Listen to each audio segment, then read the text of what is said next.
Notre gars est sur le point de se faire dévorer par un loup géant, il a l'air de bien flipper sa race. Le loup se fait plier en deux par une attaque surprise, sauvant le mec en veste beige qui semblait être la cible. Et le héros du jour, c'est notre gars, Luo Tian, qui a sorti un arc stylé de nulle part pour le sauvetage. Ah, en fait c'était juste l'apéro, maintenant toute la meute est là, et notre gars passe en mode mêlée avec son arc. Un des loups se fait ouvrir en deux, notre gars ne rigole absolument pas quand il s'agit de nettoyer. Le gros bras de l'équipe le remercie, il a clairement gagné des points de respect après cette démonstration.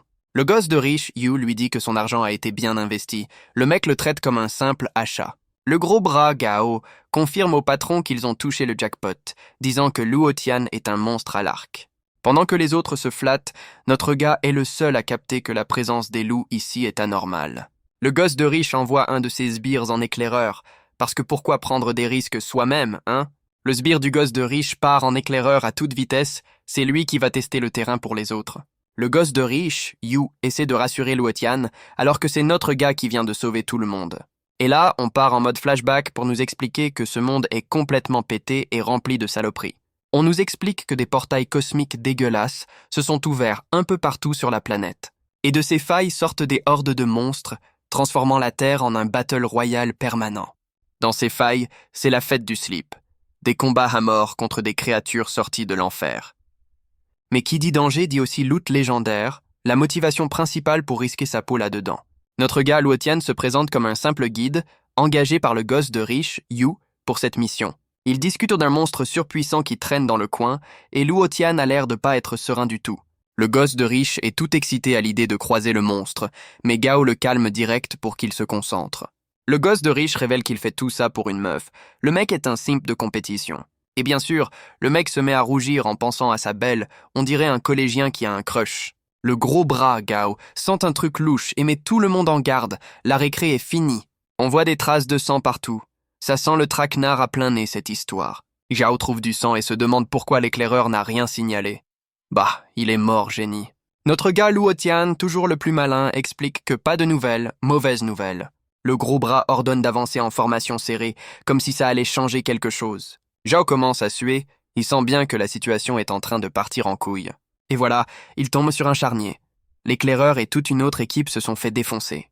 Luo Tian analyse les corps et en déduit qu'un monstre ultra rapide les a tous pliés en même temps. Un des sbires du gosse de riche pointe un truc en paniquant, il a vu le diable en personne.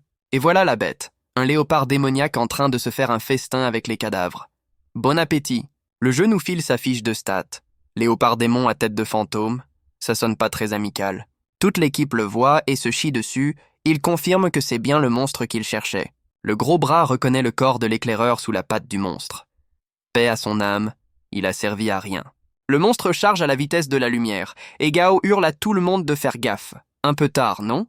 La bestiole est tellement rapide qu'il réalise que c'est pas un monstre niveau 1, mais un mutant niveau 2. Un des sbires est sur le point de se faire transformer en steak haché. Ça sent pas bon pour lui.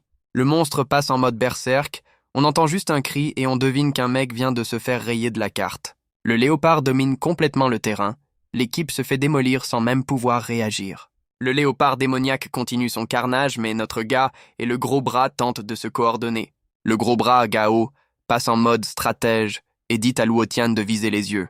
Un plan super original. Zhao active sa compétence, force de singe démoniaque pour tanker la bête. Il va essayer de la bloquer à main nue. Pendant ce temps, notre gars Luo Tian est déjà en train d'armer son arc avec 3 flèches. Le mec est une machine.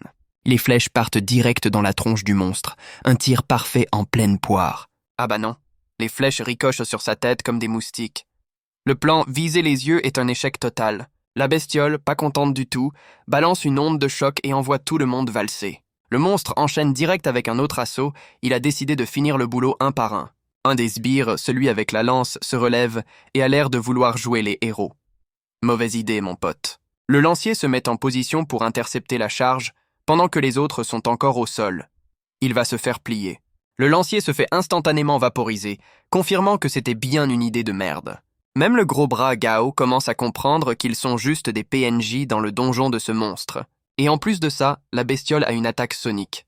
Le mec en prend plein la gueule. L'attaque de zone met tout le monde à terre, c'est un massacre, il n'y a pas d'autre mot. Voilà, le gosse de riche et ses sbires sont tous KO. La mission est un échec critique. sauf notre gars Luo Tian, qui est le seul survivant. Le mode protagoniste est activé. Notre gars se relève et fait face au monstre solo. Le reste de l'équipe sert de décor maintenant. Et là, les yeux de Luo Tian se mettent à briller, le mec passe en mode Super Saiyan. Le léopard fonce sur lui, pensant avoir affaire à un dernier snack facile avant le dessert. Et notre gars lâche un cri de guerre en activant une compétence qui a l'air de tout péter. Notre gars a troqué son arc pour une hache de barbare, le monstre a l'air moins confiant d'un coup. La hache est plus grosse que lui, le mec est passé en mode God of War sans prévenir personne. Premier coup, il défonce le sol, juste pour montrer qui est le patron maintenant, c'est une démonstration. Et voilà le nouveau look de notre gars, torse nu avec des tatouages qui brillent. Le glow-up est réel. Il a l'air de dire « c'est mon tour », la hache a l'air de kiffer l'ambiance aussi. Elle est possédée. Le face-à-face final, le monstre comprend qu'il a merdé en ne le finissant pas quand il en avait l'occasion. Notre gars se jette dans la mêlée, il a plus peur du tout, c'est lui le prédateur maintenant. Le mec envoie un coup de hache tellement violent qu'on sent le vent d'ici, la puissance est absurde. Et bim, la bestiole se fait éjecter comme un vulgaire ballon, ça change des flèches qui rebondissent. Voilà, le monstre est au tapis. Notre gars a nettoyé le sol avec fin du game pour la bestiole. Le monstre se relève, la mâchoire en vrac, il a clairement pas apprécié le coup de hache. Notre gars lui met un coup de pression en mode « une bête reste une bête ». Il est en pleine confiance. Luo Tian esquive une attaque et se fout de sa gueule. Il a déjà pigé tout son moveset. La bestiole se fait repeindre le mur avec sa propre tronche. C'est une humiliation totale. Notre gars pose hache à la main avec un sourire qui dit « T'as kiffé ton aller-retour ?» Le léopard est en sang et à bout de souffle. Luo Tian lui dit de crever. Ambiance sympa. Et voilà que le monstre se met à flipper et tente de se barrer, la queue entre les jambes. Notre gars n'est pas d'humeur à le laisser filer. Il prend son élan pour le finir proprement. Le mec s'envole, hache en l'air, prêt à exécuter la sentence. C'est la fin du game. Il prépare un coup vertical pour couper le monstre en deux. Le finish move est imminent. Le coup de hache a pulvérisé le sol. Le monstre a été réduit en atomes. Fin du game. Notre gars se retrouve seul au milieu du charnier.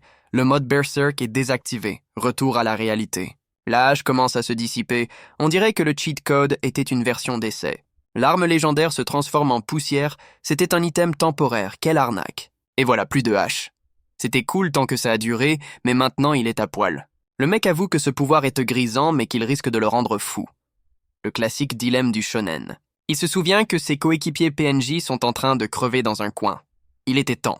Ni une ni deux, il fouille le gosse de riche et trouve une potion de soin.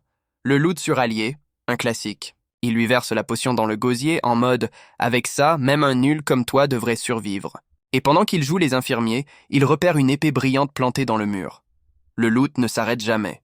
Pendant que notre gars se remet de ses émotions, un flic débarque de nulle part. Le timing est parfait. Le flic, un certain Jiang Biao, le reconnaît direct. On dirait que notre gars est connu des services de police. Luo Tian fait le mec surpris, en mode « Un problème, monsieur l'agent ?» comme s'il venait pas de raser la zone.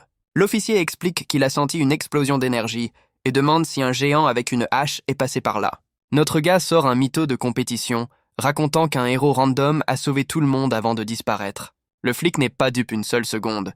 Il sait très bien que le héros n'a pas bougé d'un poil. Et voilà, le masque tombe. Le flic passe en mode psycho et lui ordonne de filer la hache pour rester en vie. Luo Tian continue de jouer l'innocent, mais on sent bien qu'il a compris que la situation venait de s'aggraver. L'officier le grille complètement et l'accuse d'être le géant à la hache. Le bluff n'a pas duré longtemps. Et le plot twist. Le flic révèle que Luo Tian est le fils de l'ancien chef de la patrouille. Ça sent les dossiers. Notre gars nous fait un petit topo sur son monde de merde, rempli de portails et de monstres. Il explique que des patrouilles de mecs surpuissants sont là pour faire le ménage et protéger les villes. On voit son daron, Luo Fang, l'ancien chef de la patrouille, un vrai colosse qui en impose. Et le drame. Son père a disparu en mission il y a 3 ans, le laissant tout seul comme un con. Le père lui avait confié la hache de sang en lui disant de la fermer à tout jamais à ce sujet. Le flic psychopathe a tout pigé. Il a reconnu la hache légendaire et il est en train de vriller. Le flic se fout de sa gueule en mode « Ton papa t'aimait bien pour te filer un jouet pareil ». Et maintenant il déclare que le trésor est à lui, traitant notre gars de débile pour l'avoir exhibé. Le flic sort une épée de nulle part et le menace de mort s'il ne crache pas l'emplacement de la hache. Notre gars, torse nu, le regarde et lui dit « Puisque tu veux la hache ?» Ça sent le traquenard.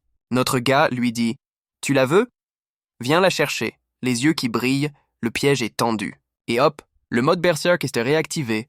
La hache de sang est de retour pour un deuxième round. Le mec prend appui et le sol se fissure. Il va lui envoyer une patate de forain. Il lui fonce dessus comme un TGV. Le flic a à peine le temps de comprendre ce qui lui arrive. Le coup de hache est tellement violent que ça déforme l'air. Le flic essaie de parer avec son cure-dent.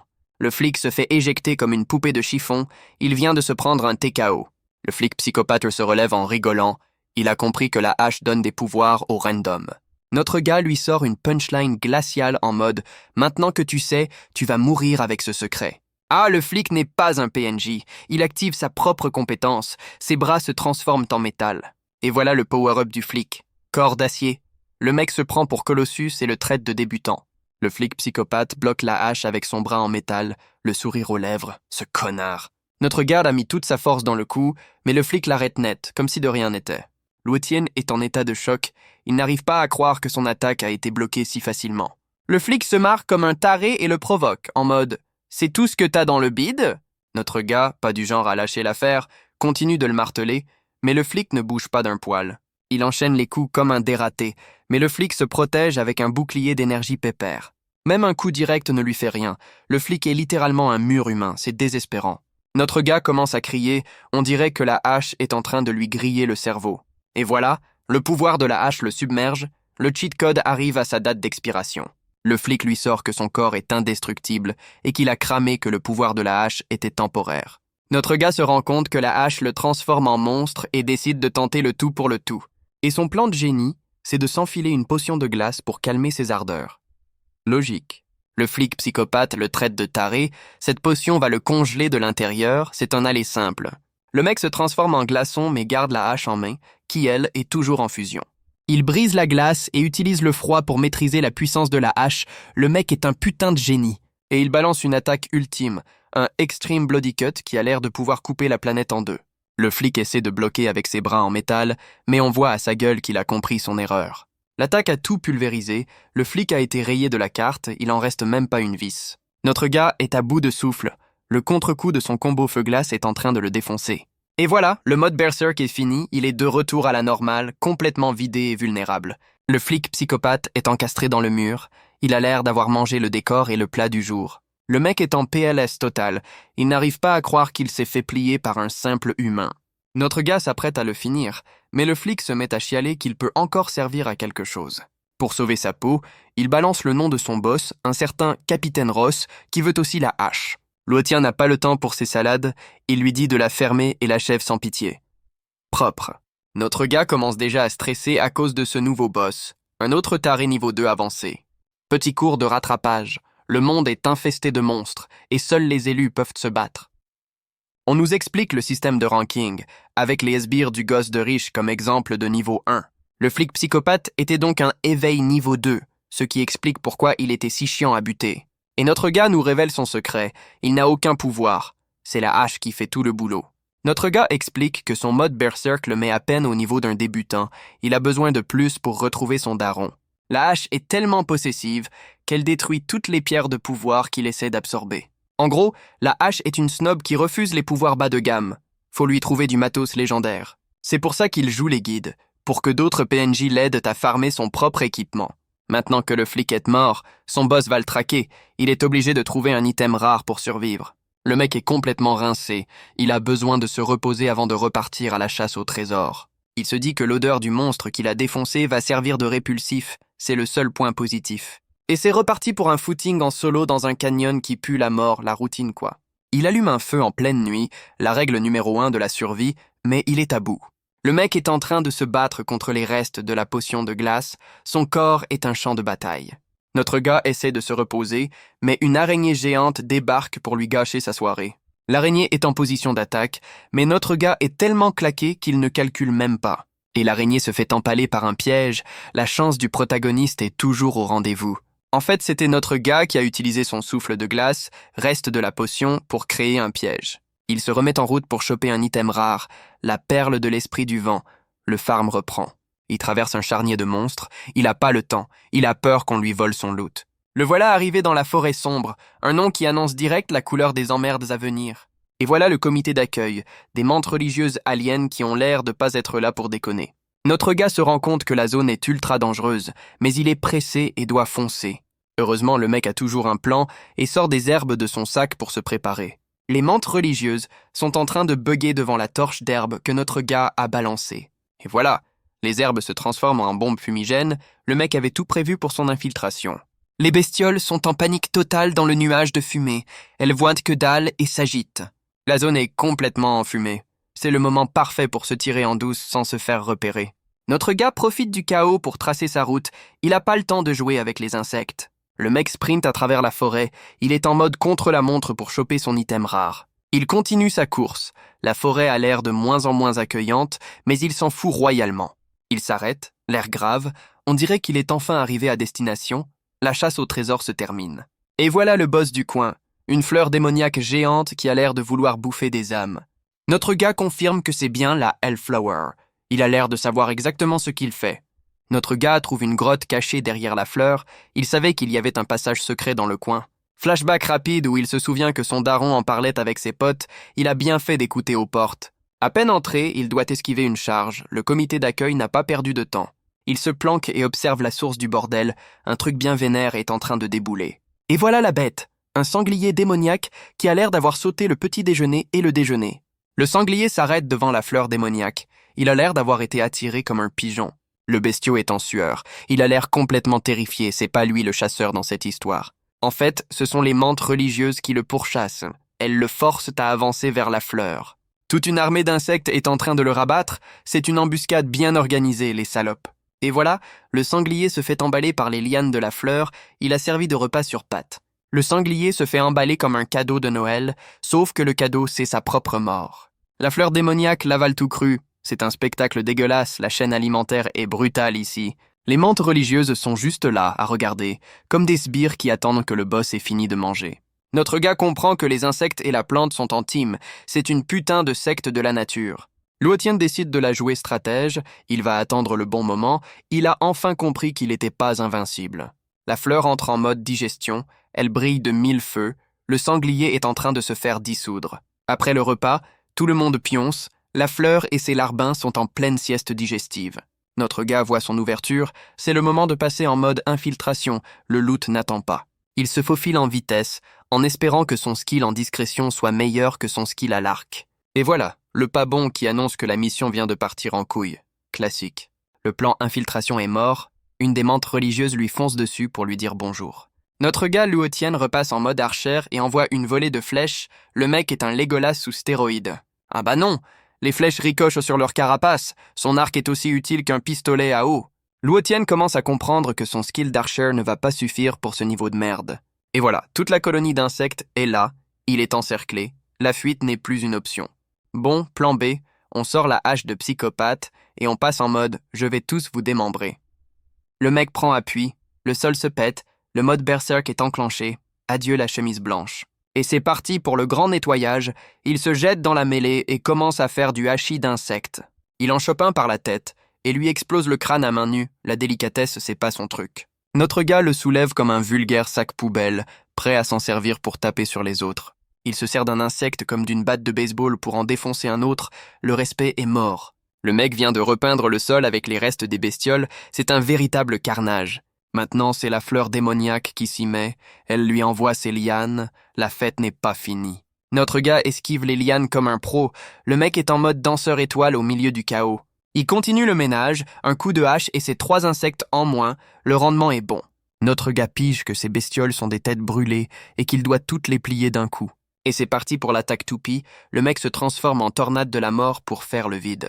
Son attaque a marché, il a créé une ouverture et il fonce direct vers la grotte, pas le temps de niaiser. Il jette un dernier regard en arrière, la fleur est toujours à ses trousses, la sortie est proche mais pas gagnée. À peine entré, une liane l'attaque, le comité d'accueil est tenace, pas de répit pour les braves.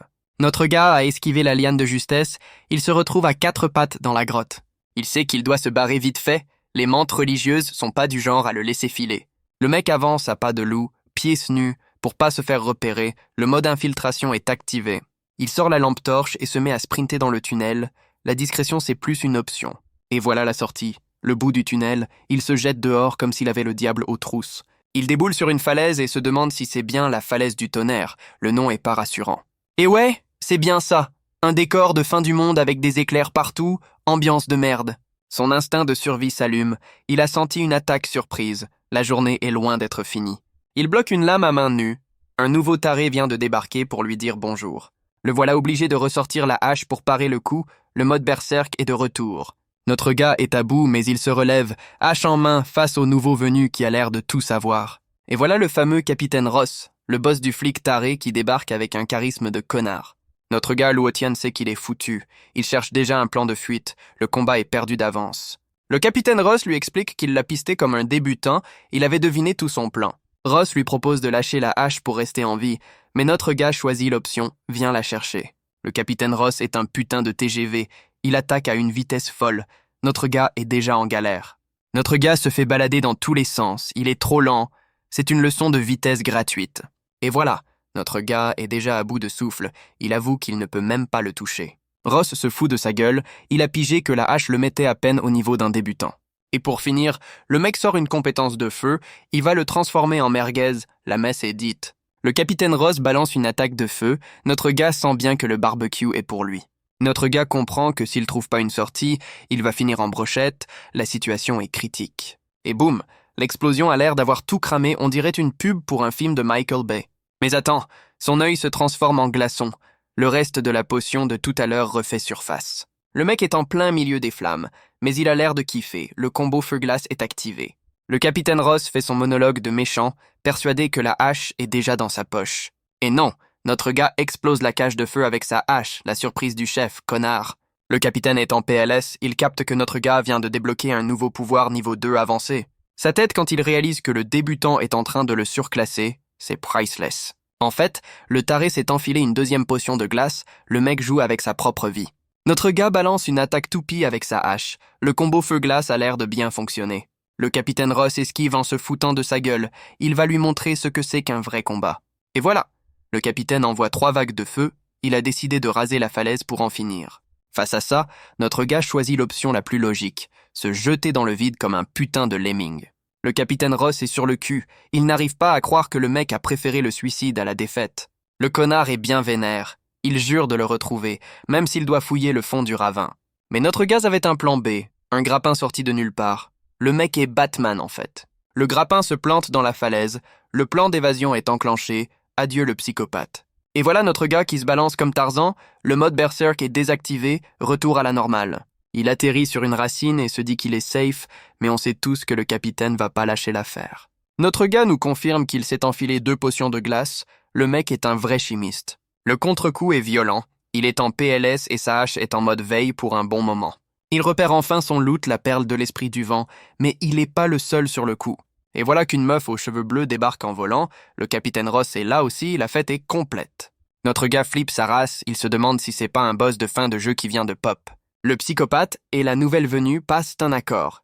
Ils vont se la jouer fair play pour le loot. Notre gars reconnaît la voix de Ross et se souvient que le gosse de riche avait parlé de cette meuf. Il pige que la meuf a des pouvoirs de vent, ce qui explique son petit vol plané au-dessus du vide. La meuf se balade pépère dans la zone du trésor, elle a l'air d'être dans son élément. Notre gars est en mode fanboy, il a l'air de kiffer le concept de voler sans se jeter d'une falaise. Notre gars, toujours en mode planque, repère une lumière suspecte, ça sent le loot à plein nez. La lumière a disparu, mais il est sûr de son coup, il a pas rêvé, il y a un truc qui brille là-bas. Et hop, ça réapparaît, c'est le signal universel pour « Viens te jeter dans un nouveau traquenard ». Le mec est un joueur, il sort son arc et sa corde pour aller voir ce trésor potentiel. La fatigue, c'est pour les faibles. Il plante sa flèche grappin dans la paroi, le mec a plus d'un tour dans son sac à dos. Et c'est parti pour une petite session d'escalade en mode mission impossible, toujours à l'arrache. Le mec se hisse comme un pro, il a clairement fait ça plus d'une fois pour échapper à des tarés. Il arrive dans une grotte et tombe sur un cristal qui brille. Le jackpot est peut-être au bout du tunnel. Atterrissage un peu brutal, mais il est dedans, prêt à piller ce que la nature lui offre. Il chope le cristal et l'identifie comme une pierre de foudre. C'est pas légendaire, mais c'est toujours ça de prix. Notre gars pige que les éclairs sur la falaise, c'est pas juste la météo qui déconne. Il capte que la foudre vient de ces cristaux, le mec est pas si con quand il s'y met. Et bim, un éclair lui passe sous le nez, le comité d'accueil est toujours aussi chaleureux. Il esquive de justesse, le sol a pris cher à sa place, coup de bol monumental. Et voilà le proprio des lieux, un lézard tonnerre, notre gars sait qu'il est dans la merde. Le jeu nous file sa fiche de stats, un lézard niveau 1, ça devrait être gérable sans la hache. La bestiole lui crache un projectile électrique, le mec a pas une seconde de répit. Notre gars ressort son arc, il va essayer de le plier à l'ancienne, sans ses cheat codes. Le lézard est un putain d'acrobate. Il esquive les flèches en plein vol, l'arc est inutile. Ah non, une flèche touche, mais elle ricoche sur ses écailles, c'est la même merde qu'avec le léopard. Notre gars capte que le lézard a une armure électrique, comme si le combat n'était pas déjà assez chiant. Il se rend compte que ce monstre niveau 1 est en fait une version premium, le genre de mob qui te ruine une run. Le mec passe en mode Yamakasi sur les murs de la grotte pour pas se faire griller sur place. Luotian avoue qu'il est trop lent et trop faible, un moment de lucidité avant de se faire défoncer. Il sait qu'il doit trouver une faille rapidement, sinon il va finir en brochette pour lézard. Et là, le cerveau s'allume, il a trouvé le point faible, le bide, le classique des boss de jeux vidéo. Le lézard lui offre une ouverture, c'est le moment de vérité, la fenêtre de tir est minuscule. Il ressort son arc et prépare une triple flèche, en priant pour que ça fasse plus que des chatouilles cette fois. Et bim, les 3 flèches se plantent pile dans le mille. Un tir chirurgical qui fait plaisir à voir. Voilà, la bestiole est bien touchée, elle se tord de douleur, son armure électrique a pas suffi. Le lézard est sonné, notre gars Luotian a capté que c'était sa seule chance de contre-attaquer. Et là, le mec a une idée de génie en voyant le gros caillou juste au-dessus de la bestiole. Il vise pas le monstre, mais le rocher au-dessus, le mec passe en mode stratège de l'extrême. Il envoie une volée de flèches pour faire tomber le plafond sur la gueule du lézard, c'est sale. Et voilà, le rocher se fissure et commence à tomber. Le plan se déroule sans accroc pour une fois. Le lézard se fait aplatir comme une crêpe par le rocher, une mort bien humiliante. Ah non, le salopard est encore en vie et tente une dernière attaque laser, il lâche rien. Notre gars esquive le tir et se prépare à l'achever à l'ancienne, au corps à corps. Il lui plante le reste d'une flèche dans le crâne pour être sûr qu'il se relève pas cette fois. Et voilà, la bestiole est enfin morte, notre gars peut souffler, ce combat était plus chiant que prévu. Notre gars Luotian avoue qu'il a eu un coup de chatte monumental, sans la ruse il était mort. Il s'enfonce plus loin dans la grotte, qui ressemble de plus en plus à une boîte de nuit pour Zeus. La météo locale est toujours aussi merdique, ça pète de partout, ambiance fin du monde. Le mec est en plein parcours du combattant. Il esquive les éclairs comme s'il jouait à la marelle. Il aperçoit enfin la sortie, pensant que le pire est derrière lui. Pauvre con. Il jette un œil discret, pour une fois qu'il utilise son cerveau avant de foncer tête baissée. Et voilà, il déboule dans une caverne immense, le niveau tuto est terminé, place au vrai bordel. Il se pose au bord du gouffre et mate le trésor qui l'attend en bas, au milieu d'un vortex chelou. Et voilà le fameux loot, la perle de l'esprit du vent, qui flotte pépère au milieu d'une tempête. Et alors qu'il calcule son coup, un truc commence à bouger dans la flotte en bas. La fête n'est jamais finie. Notre gars Luotian pige que le jacuzzi du diable est en fait une piscine de foudre. Le mec est pas serein. Il nous explique que c'est cette piscine qui fout tout le bordel.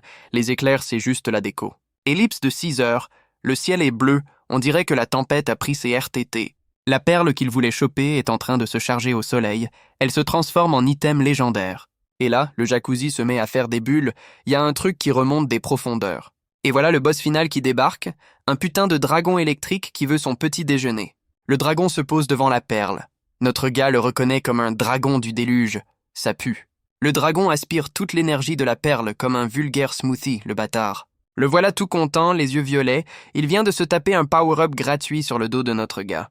Et il recrache la perle, maintenant c'est juste une bille sans valeur. Le loot a été nerf en direct. Le dragon se la coule douce avec la perle, il vient de la vider comme une canette de Red Bull. Notre gars Luotian pige que la perle était juste le chargeur portable du dragon, il a fait tout ça pour rien.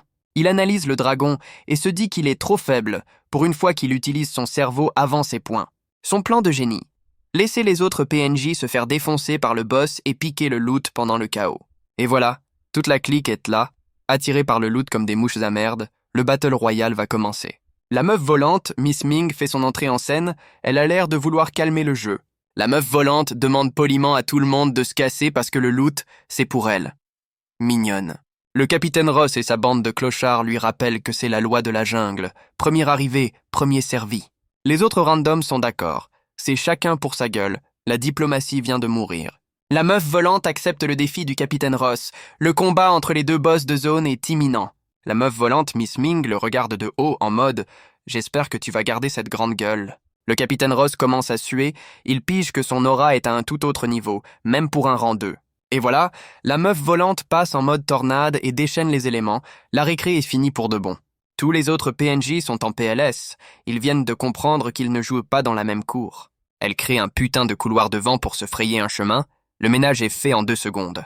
Les autres débiles voient le chemin libre et se mettent à charger comme des lemmings, le loot avant tout. Notre gars Luo Tian, toujours en mode spectateur, sent bien que ça va encore partir en couille cette histoire. Et voilà le comité d'accueil. Une armée de lézards tonnerres, les mêmes que notre gars a galéré à buter. Miss Ming explique le plan, mais le capitaine Ross veut diviser les équipes pour encercler les bestioles. Tous les autres chefs de groupe sont d'accord avec le plan du psychopathe, la coopération de PNJ, un classique. La meuf volante leur donne le feu vert en mode « Faites ce que vous voulez, les PNJ ». Elle se jette dans la mêlée et commence à faire le ménage. Elle n'a pas le temps pour les plans foireux.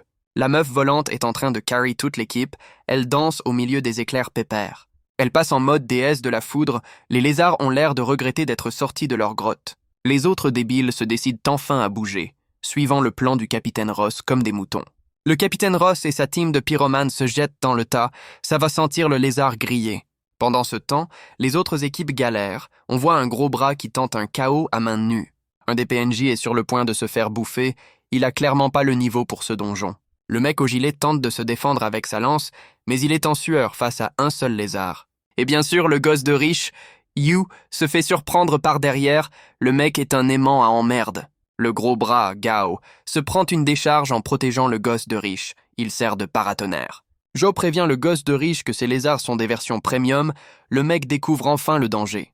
Le gosse de riche commence à chialer qu'il a fait une connerie, mais Gao est en mode « On assume jusqu'au bout ». Et voilà, les deux PNJ sont sur le point de se faire submerger. La mission Simp est un échec. Un des lézards se fait décapiter en plein vol. Le sauveur de dernière minute est arrivé. Et c'est la meuf volante Miss Ming qui vient de sauver les deux boulets. L'héroïne est dans la place. Elle demande au gosse de riche ce qu'il fout là. Elle a pas l'air ravie de voir son fan numéro 1. Le gosse de riche, en mode simp ultime, bafouille qu'il est devenu l'aider. Aider à quoi? À mourir. Elle lui dit de se barrer. C'est pas un endroit pour les touristes. Le friendzone est brutal. Le gosse de riche est en PLS. Il vient de se faire humilier par sa déesse devant tout le monde. Notre gars Luo Tian est en mode spectateur. Il mate la meuf volante faire le ménage pendant que les autres PNJ galèrent. Et voilà, la première vague de lézards est pliée. Tout le monde pense que le plus dur est passé. Bande de naïfs. Les survivants se regroupent au milieu des cadavres. Ils ont l'air fiers d'eux, les pauvres. Ah, le dragon se réveille et balance des boules d'énergie. La fête est loin d'être finie, les gars. Les boules d'énergie rasent la zone. Les PNJ se font défoncer. C'était juste l'apéro, en fait. Le capitaine Ross et un autre random sont en sueur. Ils viennent de piger que c'est pas un boss de tuto. Et voilà le papa des lézards, le roi des lézards tonnerres. Ils sont officiellement dans la merde. Un des chefs de clan propose une alliance, parce que face à un monstre pareil, c'est la seule option. Il demande l'avis de Miss Ming, mais elle les snob royalement en mode « J'ai pas besoin de vous ». Et elle fonce solo sur le boss. Elle va lui montrer comment on gère un donjon sans l'aide des PNJ. La meuf volante active son mode DS, son épée brille, elle va découper le boss en rondelles. Et bim, un instant kill en pleine poire, le boss s'est fait one-shot comme un mob de tuto. Elle a l'air un peu claquée après son attaque ultime, mais le boulot est fait, le boss est de la déco. Tous les autres PNJ sont en PLS, ils viennent de voir un monstre de raid se faire plier en 2 secondes. Le capitaine Ross a compris qu'il jouait en mode facile alors qu'elle est en mode cauchemar. Le boss est mort, c'est la ruée vers l'or, tout le monde se jette sur le loot comme des crevards. La plateforme du trésor est en vue, c'est la dernière ligne droite avant le grand pugilat final. La meuf volante a déjà pris de l'avance, elle va tous les fumer à la course, c'est même pas juste. Notre gars Luo Tian, toujours en planque, a un petit sourire en coin, son plan se déroule à merveille. Le mec est posé comme un roi et attend que les PNJ arrivent, il va les laisser faire le sale boulot. Notre gars confirme son plan de PNJ. Laissez les autres se faire défoncer par le dragon en premier. Le mec se met en mode Solid Snake. Il va attendre que le ménage soit fait pour piquer le loot. Le regard du prédateur, il est en train de calculer qui va mourir en premier dans ce merdier. La meuf volante, Miss Ming, arrive la première sur les lieux. Elle a l'air de pas être là pour rigoler. Elle repère la perle et se demande pourquoi le loot légendaire est posé là comme un vulgaire item de PNJ. Son instinct de survie s'allume. Elle sent le traquenard à des kilomètres. Elle est pas conne. Et hop, petit bond en arrière, elle va pas se jeter dans la gueule du loup comme les autres débiles. Elle pige que c'est un piège. Un item aussi rare ne serait jamais aussi facile à obtenir. Mais les autres PNJ, eux, foncent tête baissée en hurlant, le cerveau en mode off. Et voilà, le système de sécurité du donjon s'active. Un éclair vient leur rappeler les règles. Le premier PNJ qui a tenté sa chance se fait foudroyer, le système de sécurité ne rigole pas. Le jacuzzi de l'enfer se déchaîne, confirmant que le loot était bien un piège à con. C'est le carnage, les PNJ tombent comme des mouches, et notre gars mate le spectacle depuis son perchoir. Un des chefs de clan se dit qu'il faudrait peut-être coopérer. Sans blague, après le barbecue. Le mec ose même mettre la pression à la meuf volante, lui interdisant de la jouer solo. Quel culot. La meuf volante accepte, mais on voit à sa gueule qu'elle s'en bat les couilles de leur plan foireux. Les PNJ se mettent en position, ils ont l'air super sérieux, prêts à se faire défoncer en équipe. Ils se demandent comment faire sortir le monstre de l'eau, personne n'a de plan comme d'habitude. Et le plan de génie, c'est d'envoyer un mec en appât pour faire sortir la bête. L'originalité est morte. Et bien sûr, il désigne un pauvre type au hasard pour aller se sacrifier. Le volontariat, c'est magique. Le PNJ désigné comme apachial qu'il est trop faible, mais le capitaine Ross s'en bat les couilles. Le psychopathe allume son épée de feu en mode « T'as pas bien compris la question, je crois. » Et voilà, il lui dit de crever s'il refuse. La motivation par la terreur, une technique de management éprouvée. Notre gars Liu Tian, en mode spectateur, confirme que ce Ross est un putain de taré sans pitié. Le plan B de Ross. Il chope un autre random et lui ordonne d'y aller. Le turnover est rapide dans cette équipe. Le nouveau volontaire se fait balancer comme un sac à merde en hurlant des insultes. Ambiance de travail au top. Le pauvre concert d'appât vivant, il va faire un plat monumental dans le jacuzzi du dragon. Et voilà, le dragon sort de sa sieste, attiré par le casse-croûte qui vient de tomber du ciel. Les autres PNJ gueulent maintenant, prêts à attaquer pendant que le dragon a la bouche pleine. Et c'est parti pour le feu d'artifice. Les équipes balancent leurs meilleures attaques de glace et de feu. Le PNJ sacrifié tente de choper la perle, le mec a l'air de croire qu'il va s'en sortir. Et voilà, le dragon le gobe d'un coup. Le plan appât a fonctionné, mais pas pour lui. Le dragon referme sa gueule, fin du game pour le PNJ, il a servi à rien, comme prévu. Et voilà le boss final qui se montre, les PNJ sont en PLS, ils s'attendaient à un poisson rouge ou quoi. Le dragon balance une attaque de zone, c'est un festival d'éclairs, la fête est officiellement lancée. Le dragon fait le ménage avec sa queue, les PNJ se font balayer comme des quilles de bowling. Le capitaine Ross confirme que le boss est niveau 3, ils sont venus avec des cure-dents pour un raid. Le dragon a fini de jouer et tente de retourner dans son jacuzzi, la récré est finie. Le capitaine Ross passe en mode pyromane pour l'empêcher de se barrer, il va lui cramer les écailles. Son attaque de feu fait bouillir la flotte, le dragon va se prendre un bain un peu trop chaud. Le dragon hurle de douleur, le jacuzzi improvisé par le pyromane lui a bien cramé les écailles. Le capitaine Ross continue de jouer les matadors, il a l'air de kiffer son duel contre un boss de raid. La bestiole répond avec un coup de queue qui fait trembler toute la zone, la récré est terminée. Un des chefs PNJ se met à paniquer, il a compris que si Ross tombe, ils sont les prochains sur le menu. Les autres PNJ se décident enfin à attaquer en groupe, c'est un festival de boules d'énergie. Et hop, le dragon envoie 2 chefs de clan dans le décor avec un simple coup de queue, le ménage est vite fait. Les 2 mecs sont en PLS, l'un demande à l'autre s'il est en vie, l'autre répond « pas encore ». Une lame d'énergie verte débarque pour calmer tout le monde, la vraie boss entre enfin en scène. Et c'est Miss Ming qui prend les choses en main, elle demande qui a les couilles de la suivre pour finir le boulot.